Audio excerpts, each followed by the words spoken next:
Ms. Mottley was given a position of prominence at the opening ceremony of COP26, the climate change summit taking place in Glasgow. The Barbadian leader spoke passionately about the risks Caribbean countries such as hers are facing with the global rise of temperatures. Addressing world leaders, she urged them to try harder when making decisions to stave off climate change. She said, 1. C is what we need to stay alive, 2 degrees is a death sentence for the people of Antigua and Barbuda, for the people of the Maldives, for the people of Dominica and Fiji, for the people of Kenya and Mozambique, and yes, for the people of Samoa and Barbados. We do not want that dreaded death sentence, and we've come here today to say try harder, because our people, the climate army, the world, the planet, needs our action now, not next year, not in the next decade.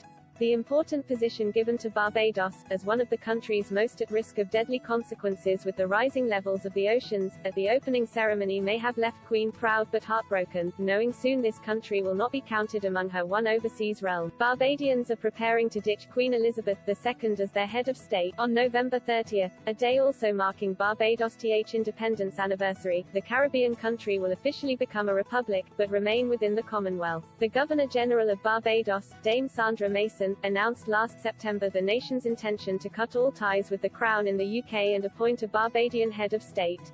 At the time, Buckingham Palace said this decision was a matter for the government and people of Barbados. Over the past 13 months, the Caribbean nation has moved quickly to take the necessary steps to achieve its republican dream. In September, the Parliament of the country unanimously approved a constitutional reform establishing, among other issues, Barbadians should swear allegiance to their country and the continuity of its institutions rather than to the Queen. Last month, the country also elected its future president, Dame Sandra, who from November 30 will stop representing the Queen in the Caribbean country and will become the first Barbadian head of state.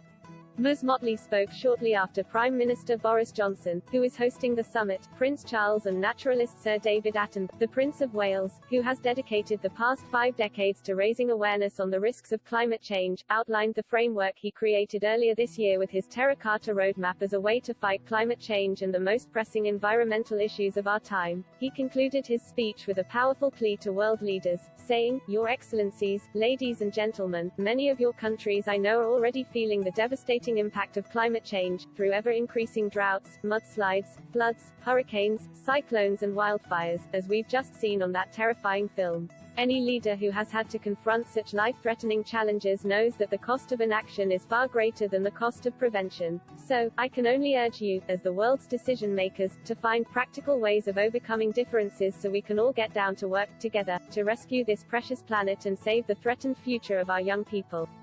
Sir David, who actively supports Prince William's Earthshot Prize, issued a powerful message which left attendees at the summit and social media users equally impressed. Warning it is now time to act, Sir David said, "Is this how our story is due to end? Perhaps the fact the people most affected by climate change are no longer some imagined future generation, but young people alive today, perhaps that will give us the impetus we need to rewrite our story, to turn this tragedy into a triumph. We now understand this problem, we know how to stop the number rising and put them in reverse." The Queen will not attend COP26 in person after following her doctor's advice to rest. The monarch was due to travel to Glasgow to attend this evening's reception, but last Tuesday Buckingham Palace announced she had regretfully decided not to endure the journey to Scotland.